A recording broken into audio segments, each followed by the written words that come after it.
بسم الله الرحمن الرحيم. نويت التعلم والتعليم والتذكر والتذكير والنفع والانتفاع والإفادة والاستفادة والحث على تمسك بكتاب الله وسنة رسوله صلى الله عليه وسلم ودعاء إلى الهدى والدلالة على الخير ابتغاء وجه الله ومرضاته وقربه وثوابه سبحانه وتعالى. Alhamdulillah, um, we are given the blessing of life in Islam and Iman. Again, today we are gathered here to go through this Rukun al-Rabi', the fourth pillar of Din. So we recap what we went through last week, right?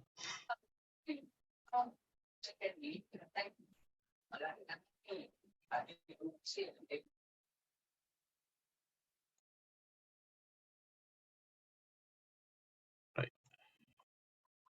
So last week we went through Sunnah al-Mawaqif, Sunnah al-Dilala, and the concept of Khilafah in Fiqh al-Tahawwulat. So quickly go through this again. Sunnah al-Mawaqif, as mentioned earlier, is about stances, taking standpoints of stances in the face of tribulations, tahawulat, emerging, arising matters, events. What was the stance of the Prophet sallallahu alaihi wasallam? This is based on the hadith. Alaykum bi sunnati wa sunnat khulafa ar-rashidina al-mahdiyina. Right. So there is a mention of two kinds of sunnah: the sunnah of the Prophet himself and the sunnah of the khulafa. That's why at the end of it we have the concept of khulafa. Is the concept of khulafa just confined to the four khulafa or the five khulafa, or is it much more than that? Right. So we, from this hadith, this is the basis of Sunnah al-Mawaqif. So here it's a guideline, right? It's a guiding means of guidance lah, basically for when you are in face of trials and tribulations. How did the Prophet ﷺ, how did the Khulafa, how did they, what kind of stances they take, right? And you will see that it all leads to safe salamah, manhaju salamah, safety in guarding your tongue and hand from shedding blood, except what is lawful, right? What is lawful in the Sharia. So there are many examples. I just give a few here, and we'll see more examples in the other books, right? So then this is the hadith, Sunnah Dilala, right? In da'wah, in fiqh da'wah, right? We have changing circumstances, right? Each generation is faced with different challenges, right? And how do we call people to Allah, right? Fiqh da'wah. We need to know fiqh da'wah. The audience, right? The person who's calling to Allah, the means, right?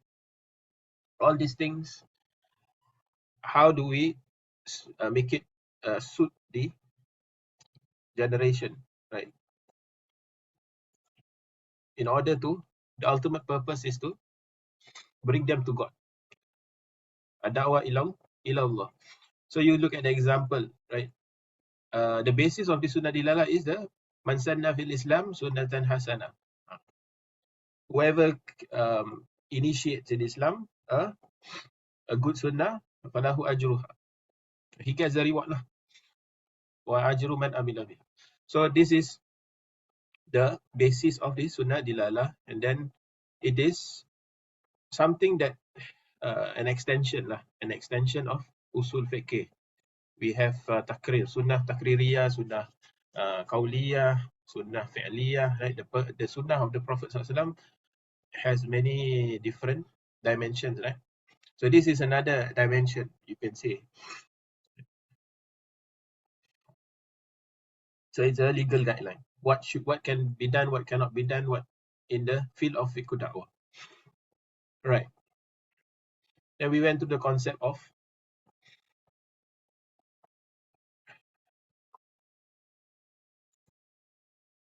Khilafah, right?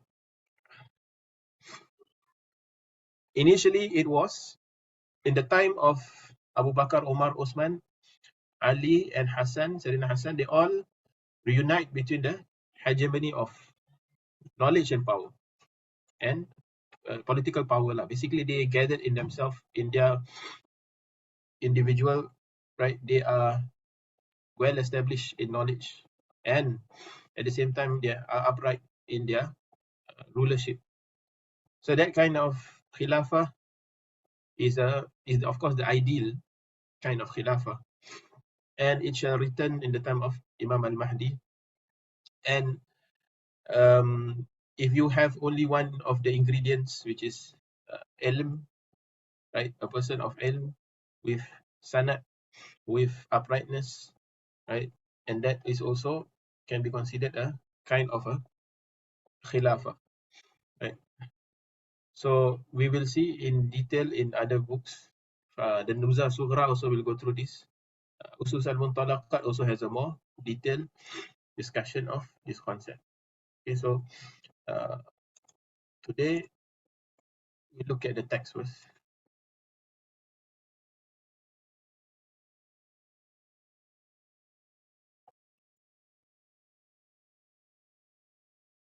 Okay, so I believe we are here, 9th lesson.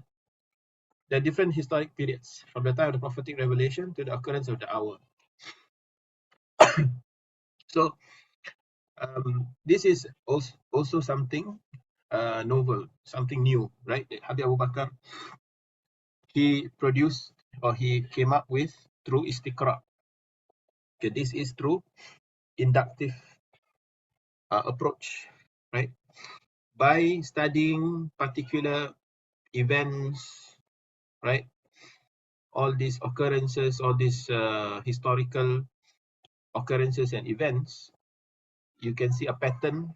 You compare it or you study it alongside the nusus, and you can come up with he came up with this chronological arrangement of the marhala. So the marhala, which also translates as era or phase, right? So these are 18 in all after the Prophet ﷺ, beginning with his being sent, right? The prophetic period. So this is not just we don't say that this is, we don't kita menjazamkan.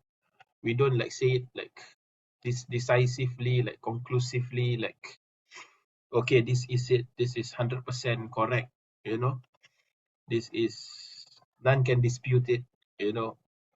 So it is not 100% like, you know, no argument that this is the truth.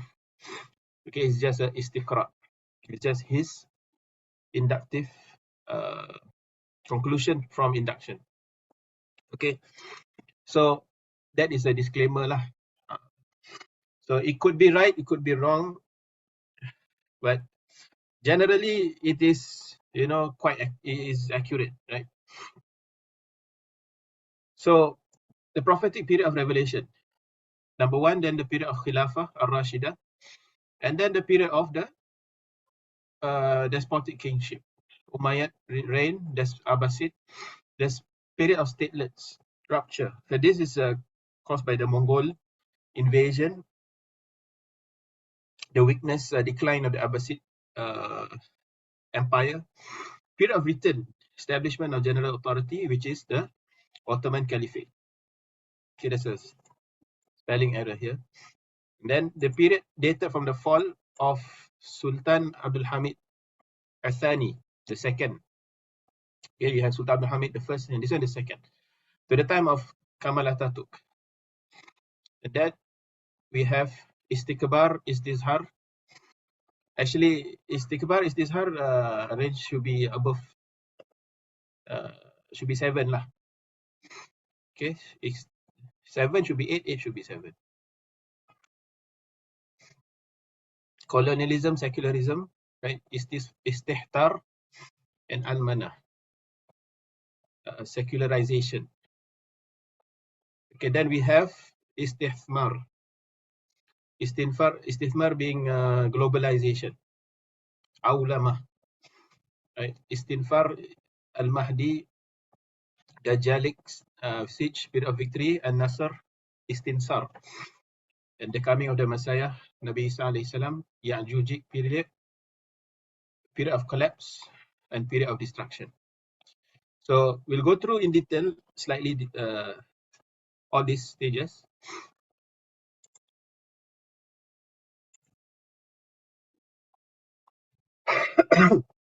So begin with the prophetic period. So far, all okay?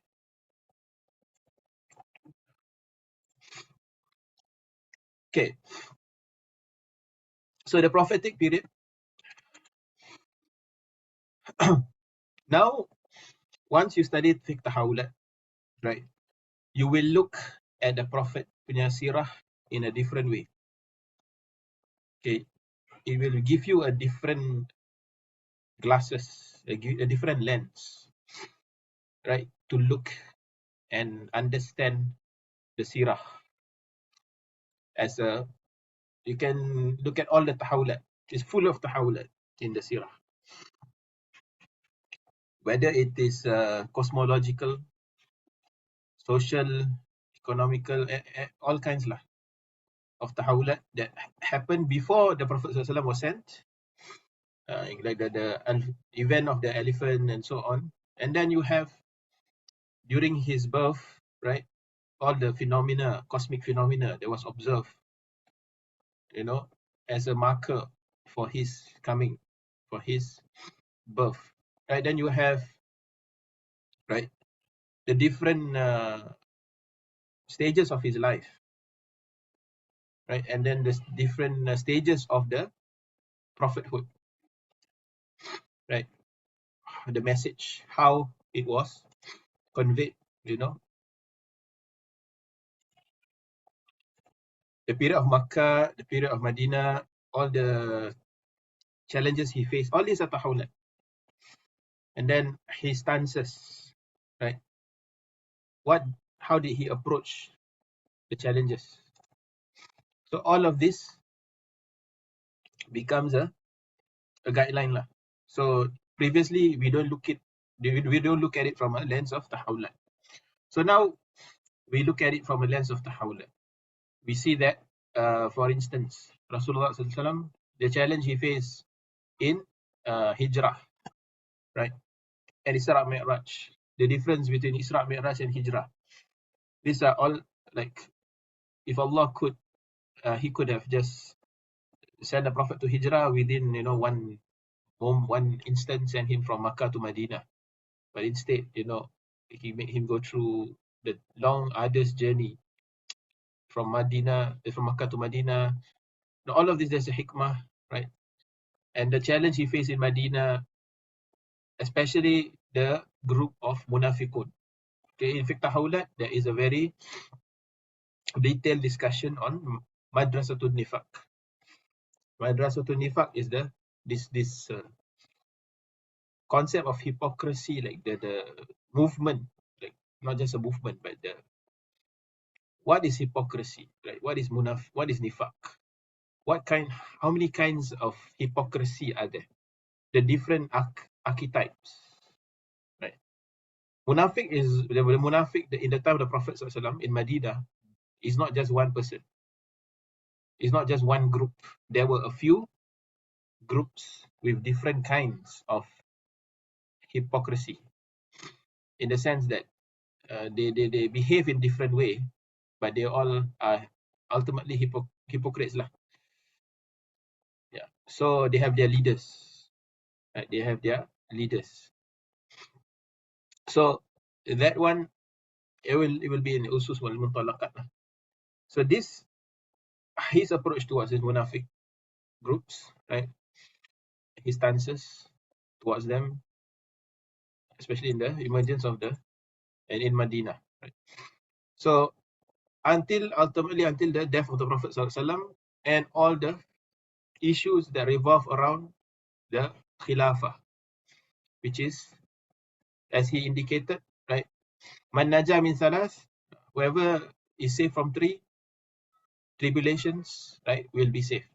Right? One of them is the death of the Prophet sallallahu alaihi wasallam. So then we have the period of the Khulafa ar-Rashida, which has the minor signs in it and also has the middle signs, intermediate signs in them. Right? So this marhala has minor signs and it has intermediate signs. So the Prophet ﷺ, he said that the caliphate after him is 30 years. So you can do the calculation. This is just a approximate calculation of the caliphate. Right? You add up those of Sayyidina Abu Bakar, Umar, Uthman, Ali, and Sayyidina Hassan. So this phase, as mentioned also before, it has hasanah. Right? We talk about hasanah. What is hasanah? Immunity, like inviolability, like a kind of protection. If you are at that zaman, you have some kind of protection from misguidance lah. Fitnah al-mudillatul fitan. Some kind of level of protection in the sense that there is no external, what do you call that?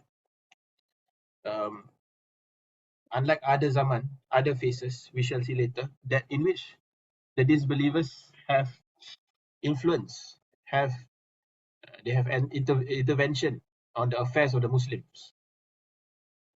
Right? They have control, right? They have power over Muslims.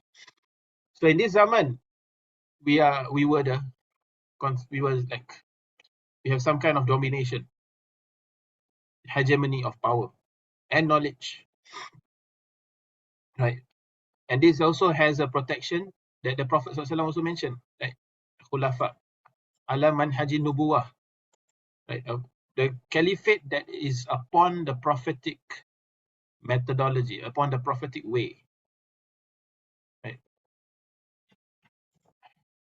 So this phase, right, it is protected by text, by Nasun Nabawi. The prophetic text itself guarantees it. Number one. Number two, right, the Khulafa have their ijtihad, right, which is also something that is protected. Right? Follow them. My companions are like the stars. Right? Whosoever you follows, you'll be guided. They are like, and they are sunnatul Khulafa ar-Rashidin, al-Mahdiyin. Their ijtihad is sound, right? It becomes a way for you, something that the ummah follow after them. So the ijtihad and the sunnah al-mawaqif. The mawaqif, their stances towards political conflict, right? The conflict of succession. Like Sayyidina Ali radiallahu anh, for instance, you see that he took a stance. What was his mawqif with regards to the succession, right? That caused so much division amongst the ummah.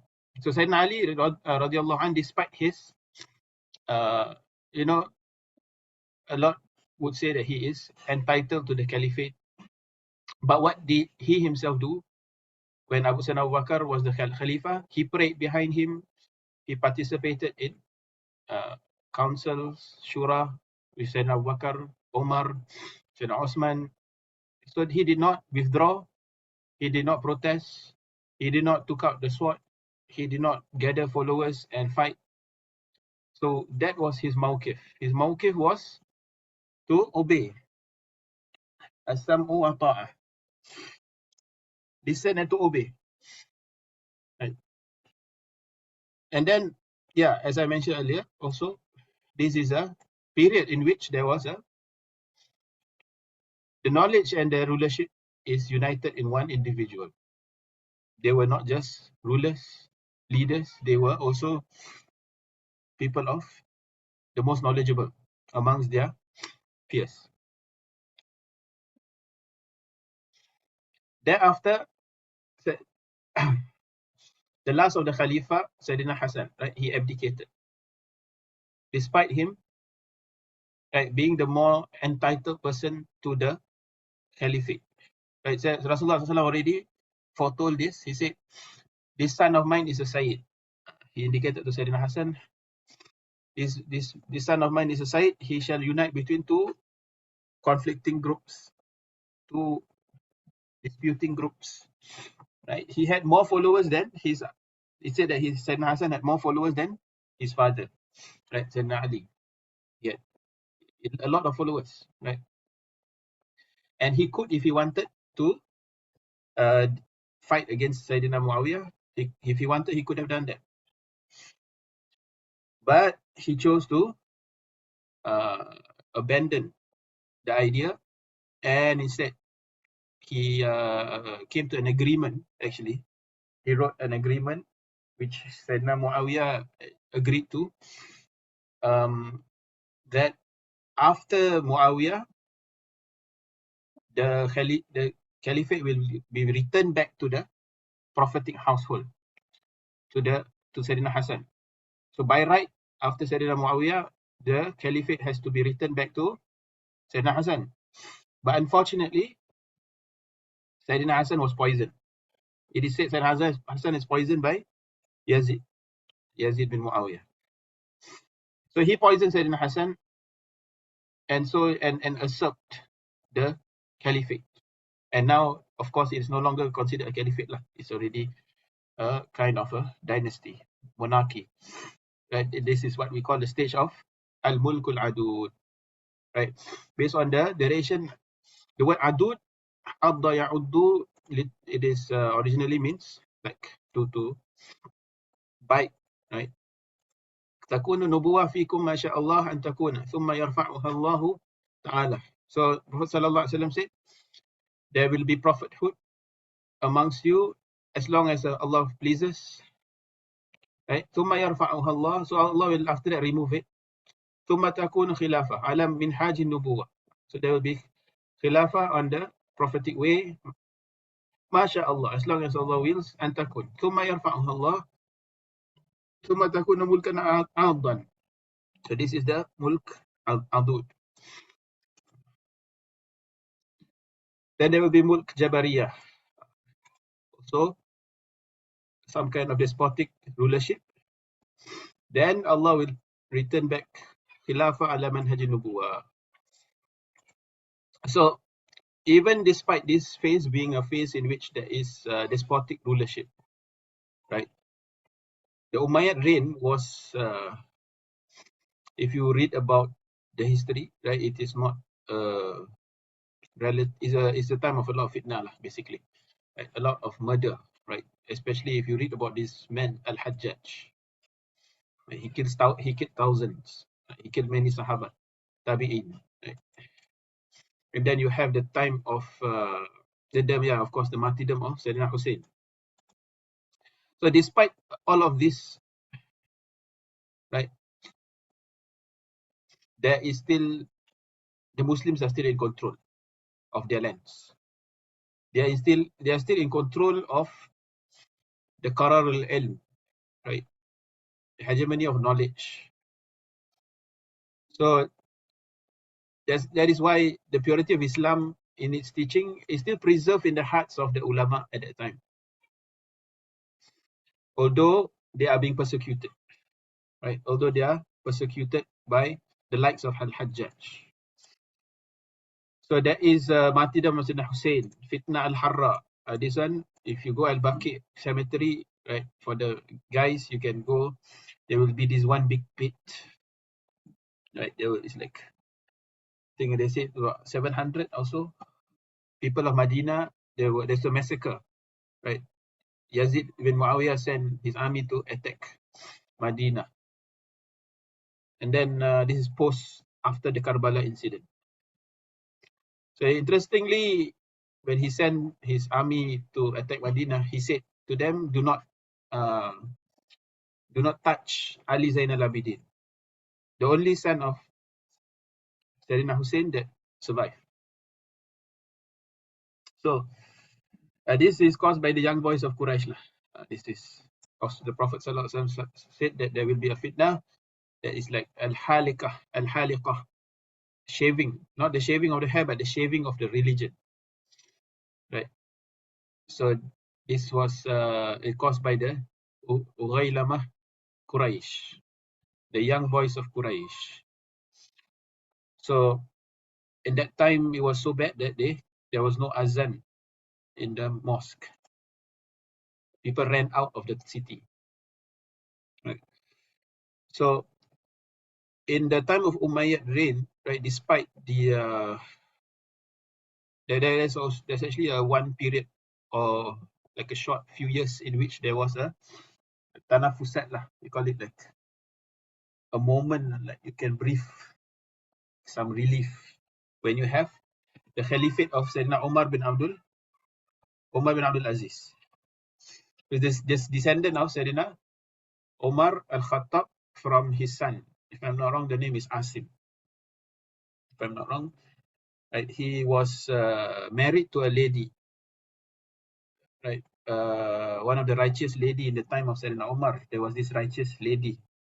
She was in her house with her mother, and the mother was asking her to mix milk with water, but she refused. She said, the Khalifa Umar said you cannot mix milk with water. So Sayyidina Umar happened to be walking past, resting at the side of the wall of the house, and he heard the conversation between this lady and her mother, and he realized and he saw the righteousness of this young lady, right? She refused to mix milk with water, to cheat people in her sales. So Sayyidina Umar called his sons and he found out the young lady is not married yet. So asked his sons, which one of you want to marry? So he got one of his sons married to this righteous lady, and it is said that Sayyidina Umar bin Abdul Aziz was descended from this blessed family, and he had a mark on his face. Ashadju Bani Umayyah. So he had this mark on his face caused by an injury at the horse stable.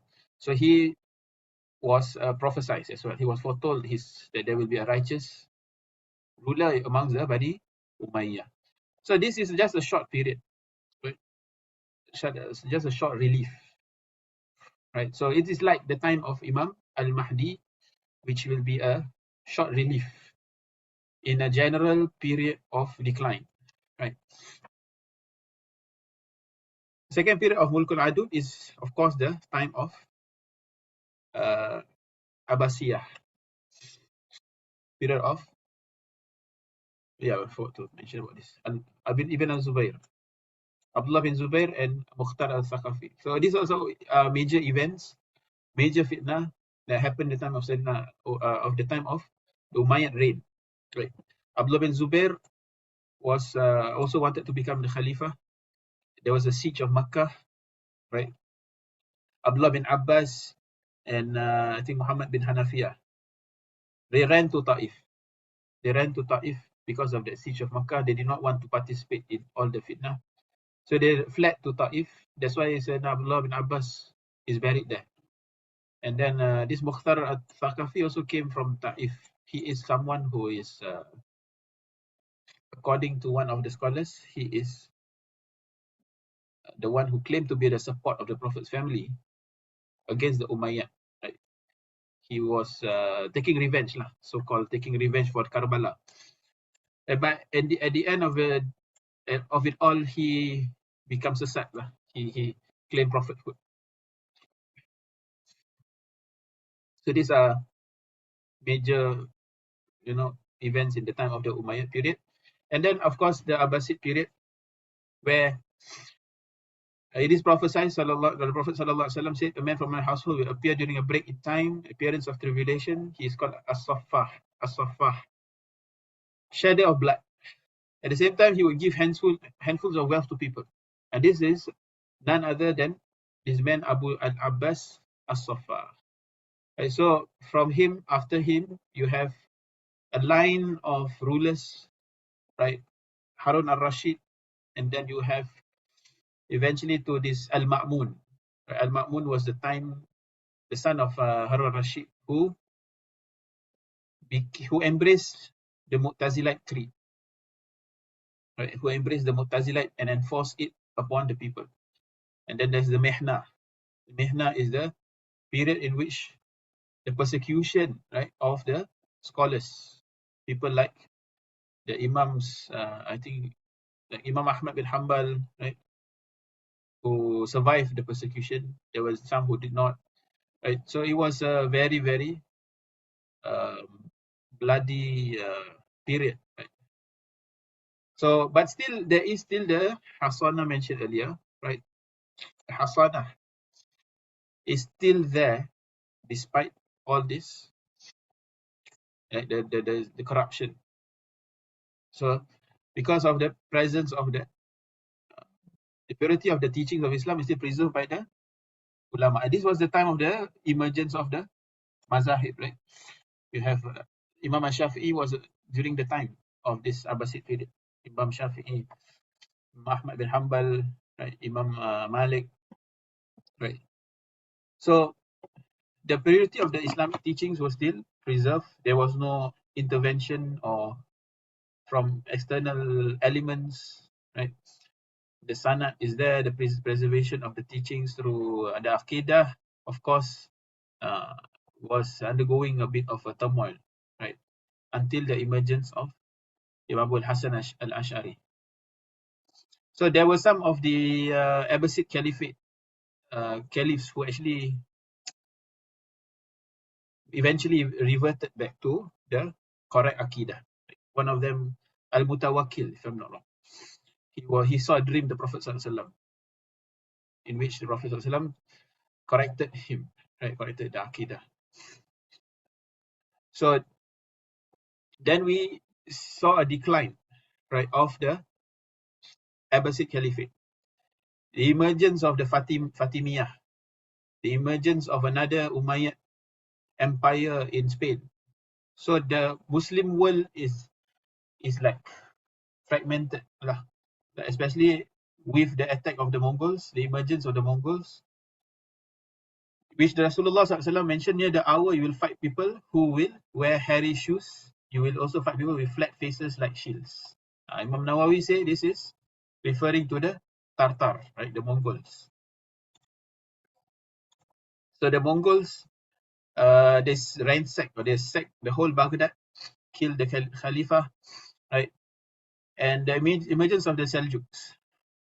The Seljuks, who caused the Roman Byzantine Empire to a lot of worry and fear, and the Crusades, right? Crusades that occur, between the Muslims and the Christian Empire. So this is the period where there is still, in a way, right, the immunity, the hasana in this period is turbulent.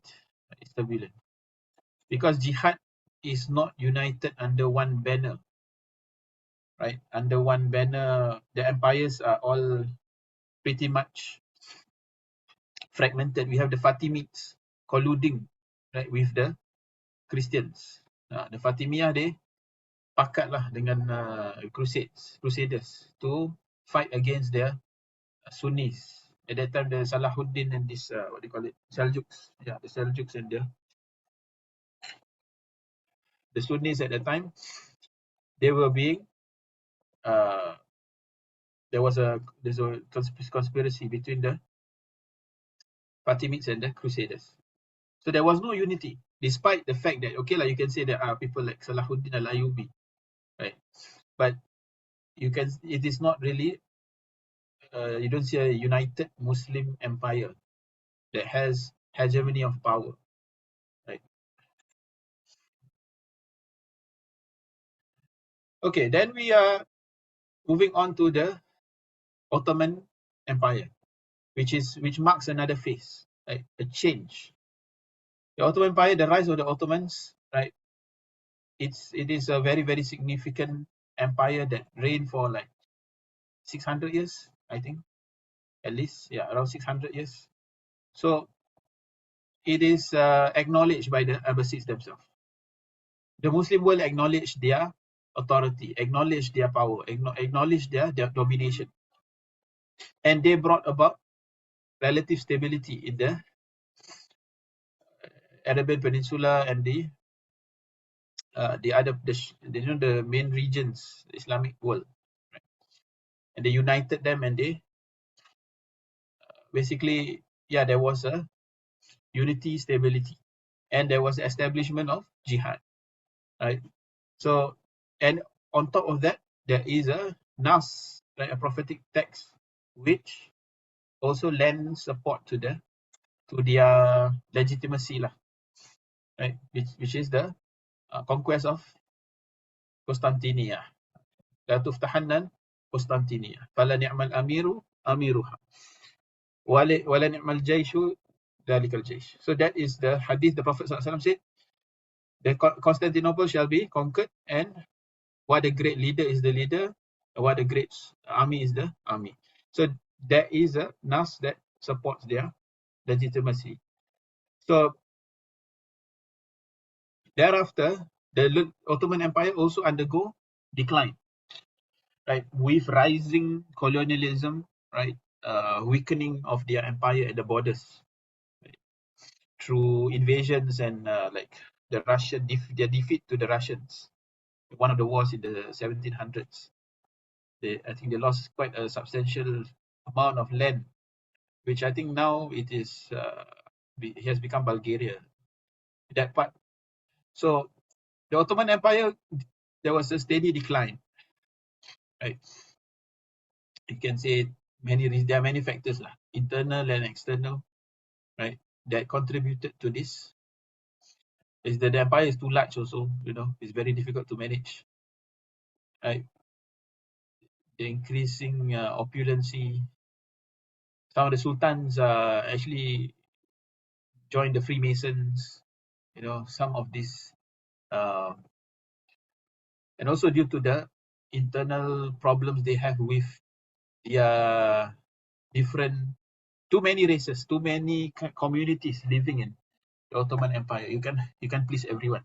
So there's this group called the Donme Jews, right? The Donme Jews, they are said to be responsible for the fall of the empire.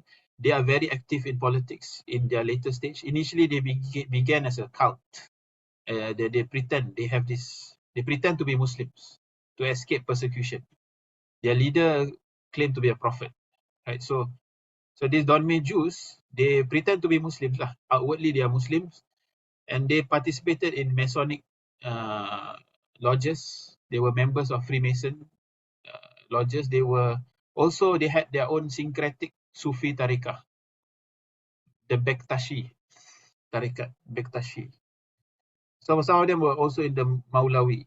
So these two tariqah, which had syncretic, they combine like Kabbalah, all these things lah, inside their amal, inside their doctrines. So these Donme Jews, they were also they colluded, colluded with Young Turks, the Community of Union and Progress. They had members inside all these organizations, in which they tried to bring down the caliphate. Eventually, right, we are now at the period of Huthaiyah, which is one of the major signs of Huthaiyah is the fall of the caliphate lah. But it was prepared earlier, right? The stage was set earlier. The weakening was of the whole Muslim world. It's not an overnight thing, right? It took time for it to weaken, right? Through colonization, right?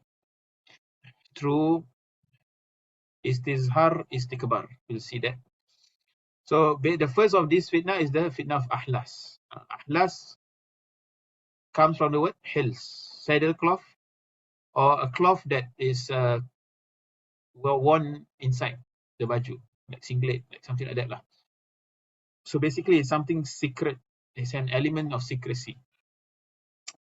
It has an element of being there for a long time, because saddlecloth, I believe, they would use it, put it there on the animal, and it will remain there. It will be stretched all over the body, like stretched, like cover the top. The stretching, they say, is about, has to do with that. It is stretched over a period of time. So the basis of this word hills, ahlas, come from the narration. We were sitting the Messenger of Allah SAW, he talked about periods of trials, mentioned that the one when people should stay in their house. What is the trial of staying at home? He said it will be flight and plunder. So this ahlas, so is Habib Abu Bakr, he puts together the prophetic wording with another wording from himself to mark, to describe this fitnah. So this is what is called the period of istikbar. Began with the Industrial Revolution. With Industrial Revolution, there is discovery of basically technological progress that is unprecedented, right? Invention of steam engines, right? Invention of machines that could do work, produce a lot of products, mass production. So putting a challenge to those handcrafted works, handmade things. So these industries require a lot of resources, right? So to get these resources, they need to go plunder. So that's why there's flight and plunder. So they plunder, go to other countries. They go to British, go to India, right? British India. Right? What they do, right? They plunder the country, right? Take out all these resources. France go to countries like Africa, like Mali. Mali had 800 of, I think, like hundreds of gold mines, but no gold. France have France have no gold mines, but they have all, like, how many billion worth of gold in their reserves. So where did the gold come from? So they plundered all these countries. So the word istikbar comes from this verse of the Quran, وَيَوْمَ يُعْرَضُ الَّذِينَ كَفَرُوا عَلَى النَّارِ ذَهَبْتُمْ طَيِّبَاتُكُمْ فِي حَيَاتِكُمُ الدُّنْيَا وَاسْتَمْتَعْتُمْ بِهَا فَالْيَوْمَ تُجْزَوْنَ عَذَابَ الْهُونِ بِمَا كُنْتُمْ تَسْتَكْبِرُونَ. So istikbar, the arrogance that come from this power, from this, their domination, their inventions. So, and at the same time, this is the time where they expanded their intellectual horizons in the form of their Orientalist, studies, right? Going to the Orient and studying the culture, studying the, all the aspects of life of people in the East, right? Istizhar, right? Istizhar comes from the word istizhar to al-dars, for example. You understand, you learn, you know, you memorize something. So their purpose is to understand and learn and have that domination over these people, right? So yeah, this period of ahlas, according to Shah Wali Allah Dahlawi, right, a scholar of hadith, a great scholar of hadith in India, he was in the 1700s. I think his opinion was that ahlas was referring to the murder of Abdullah bin Zubair. And there's another opinion that by As-Sahranpuri, there is the murder of Sayyidina Usman until the time of Sayyidina Muawiyah. So there is a few interpretation of the meaning of ahlas. But for our purpose, for what Habib Abu Bakr, his opinion, and another scholar, I forgot the name, more recent scholar, Ahlas is more towards the end of the time, towards the beginning of the Industrial Revolution onwards, right? Not referring just to the past lah. Maybe it could be, yeah, it could, you can, the meaning can be like what we say, repeated over different. But Habib Abu Bakar argues that the Ahlas and Asarra, and the other one is Duhaima, they appear to be close to each other within the context of the hadith, right? So that's why he put them together, right? In this, within phases that are relatively close to one another. Unlike, like, the murder of Abdullah bin Zubair was very, very long time back. And then Asarra cannot be too far, right? So if Ahlas is somewhere in the colonial or in the Industrial Revolution period, that means Asarra, right, which appear in the hadith, it must be just next to it, right? The wording, it must be somewhere chronologically near. So the meaning of Sarra, right, is a fitna that is, it can be pleasant, it can also be secret. What does it mean to be pleasant? Pleasant to the enemies of Islam. Secret, as we saw, Ahlas is also something secrecy, right? And also it means, to stay at home, to be away from the plunder and the murdering and the killing and the fighting. So the murkiness of it is due to the fact that it's produced by men from the people of my house. So this Sarra, the people of the house, a man who claimed to be belonging to the household of the Prophet, whereas he does not. For my friends are the muttaqin, the people of taqwa. So it is said that this is referring to that secret conspiracy between Sharif Hussein and the British Empire. Right? Well, there was a conspiracy to bring down the Ottoman Empire between the Arabs and the British, led by Sharif Hussein. So Sharif Hussein was a leader of the Arabs of Hijaz, and he wanted power for himself.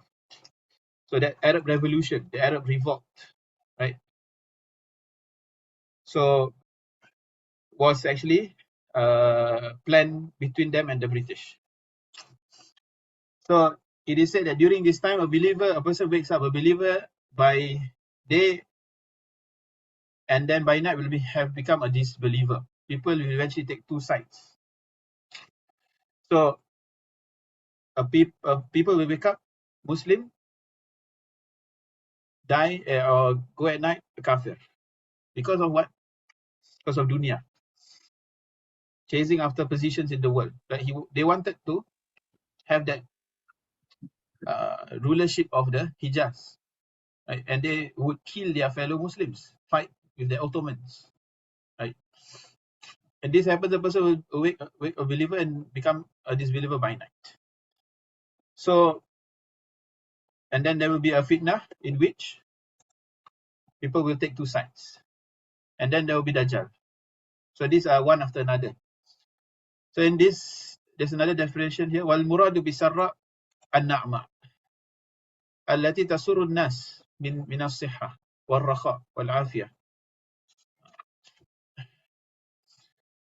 لأن سبب في وقوعها ارتكاب المعاصي بسبب كثرة التنعم ولأنها تسر العدو. It gives pleasure to the enemy. So there is a period of prosperity after that, isn't it? With the discovery of oil, right? The discovery of oil, there was prosperity and progress, in a sense, in the Arab world, right? And also we have the time of secularism, in which, especially the Ottoman Empire, right, saw that very, very stuck, or very, very the drastic approach towards secularizing the country, the deification of the intellect, rejection of the wahyu. Sasara can be translated as affluence and wealth. Spread of affluence in the ummah. It will also be a fitna. Those who have ill will towards Islam will rejoice at this. So that was the translation of the above text. A further reading based on the word being related to wealth is that people and nations will be enticed by promises of wealth and affluence to work and fight on behalf of others. Right? This is what the British promised the Arabs, but they cheated the Arabs. They have another secret plan, the Sykes-Picot Agreement.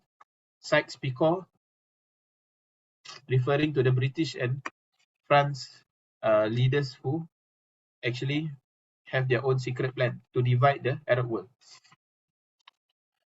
So, a further reading based on the word being related to wealth is that people and nations will be enticed.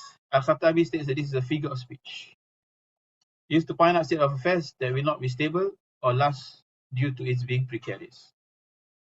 Shah Wali Allah's opinion is that it refers to Mukhtar al-Thaqafi, which we mentioned earlier, we saw in Umayyad reign, or Abu Muslim al-Khurasani, the Abbasid reign, before that, I think before that. As-Sahranfuri and Habib Abu Bakr, I think their opinion would be this. The Asara is the Arab revolt of Sharif Hussein, 1916. And then the period of the fall of Abdul Hamid to the time of Atul. So you can see now that in this period, the Hasanah, right, the immunity, the inviolability is pretty much gone because of external intervention, right? You have foreigners, you have colonialists, right, interfering in the affairs of the Muslims, right, in their education, in their rulership. So totally no hasanah. And then the relative, the weakness of the Muslims in following al-istitba'. There is this crisis of istitba'. Right, the Prophet ﷺ said that tabi'unna sanana man qablakum. You will follow, you shall surely follow the ways of those before you. Right, referring to the Jews and the Christians. Right, they're the ummah, the Western world lah, basically. You will follow the West. To the extent that if they were to enter the hole of a lizard, you will enter also. So that was the state of the Muslim world at that time. Right? They followed everything, right? Entertainment, social, economic, all the aspects of life, of Western lifestyle. You know, they built like opera houses in Egypt, right? They had all these things, right? Even to the way they dress, right?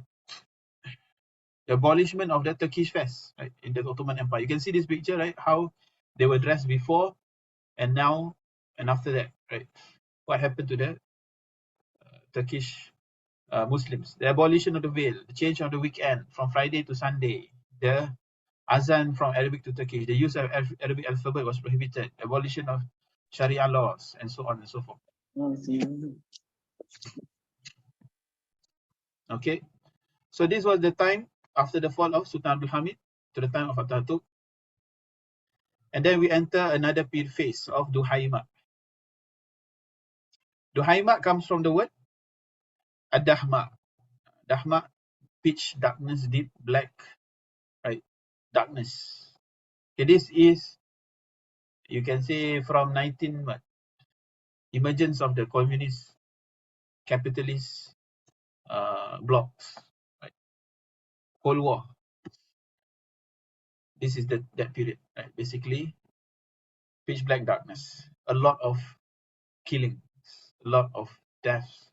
This century is marked by a very, very bloody century, right? Especially the Cold War, communist leaders. They are the ones who kill the most people in the world, right? Even when they, and communism is not, just in Russia, China. It also entered into the Nusantara, right? Yeah, Indonesia, they had communists. Malaysia, right? And what is it about? It's kufur, pure kufur, right? And their effect until today, it is still there, right? The effect of this communism. amongst the minds of certain sections of the community. So yeah, this is another, when the person wakes up a believer and by night, and this is still within that phase, right?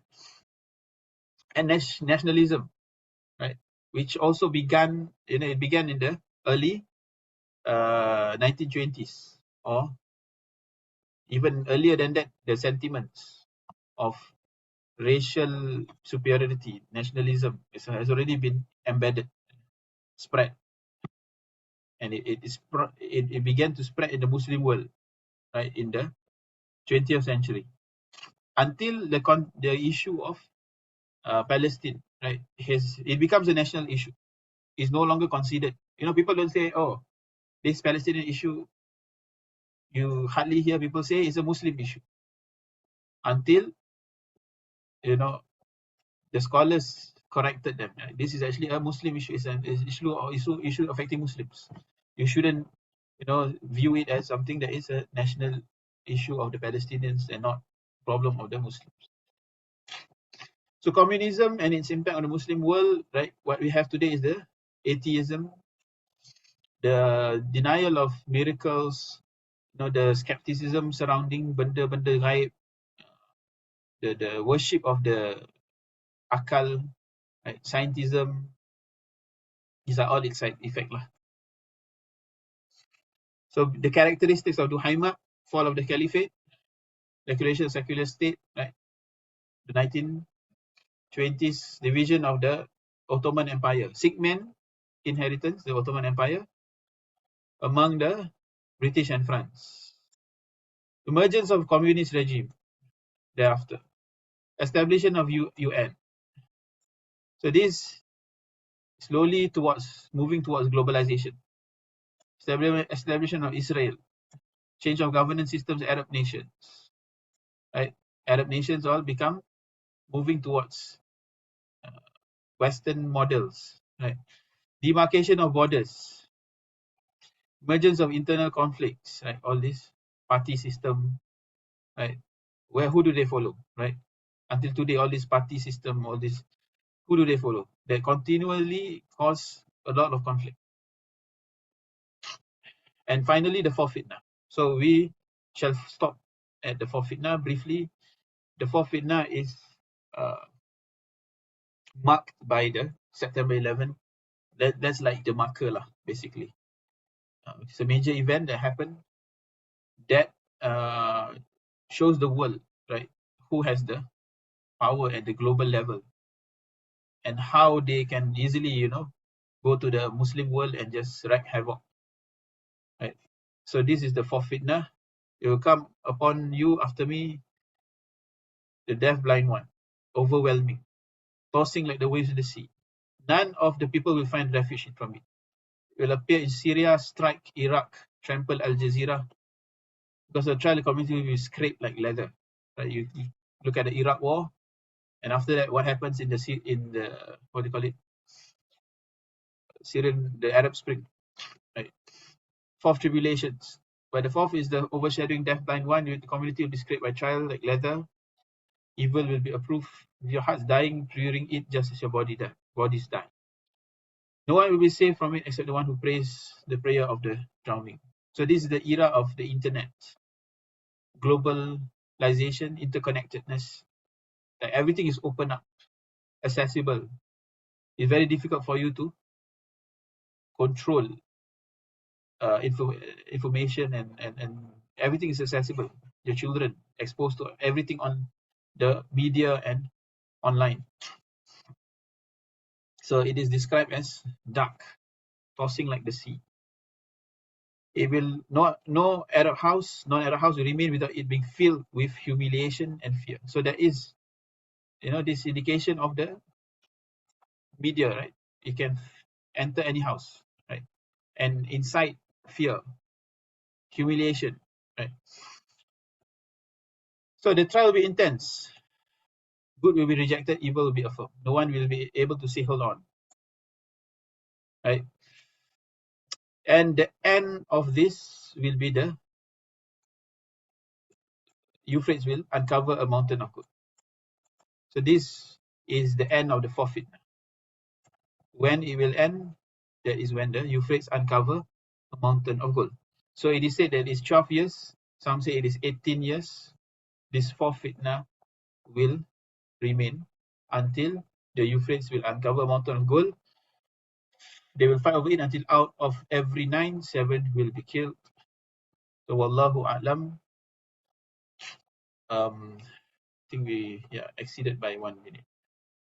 So inshallah, I think we try to complete the book by next week, if possible. Yeah, inshallah, I think it's possible. Subhanakallahumma bihamdika asyhadu an la ilaha illa anta astaghfiruka wa atubu ilaik. Any questions? You can ask in the WhatsApp also. So we'll end here. Assalamualaikum warahmatullahi wabarakatuh.